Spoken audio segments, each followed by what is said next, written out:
I used to spend hours exporting data into Excel, reformatting it, and then uploading it into tools like Tableau just to build a dashboard. The shift for me was realizing that if somebody's already done that work, you should be able to use that. One click, filtered chart, no more rebuilding. That's what we just added to Planoly's docs module, filters for work packages in the charting tools themselves. And because it's all linked together with live project data, those charts stay in sync automatically. I'll walk you through the whole setup right now. Let's take a look. Inside of a project document tab, I'm going to add a chart, and that chart is going to be for information requirements.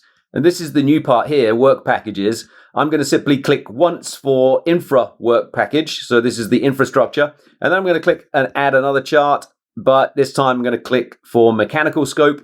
And then I'm going to add a third chart, and I'm going to choose the mega build team.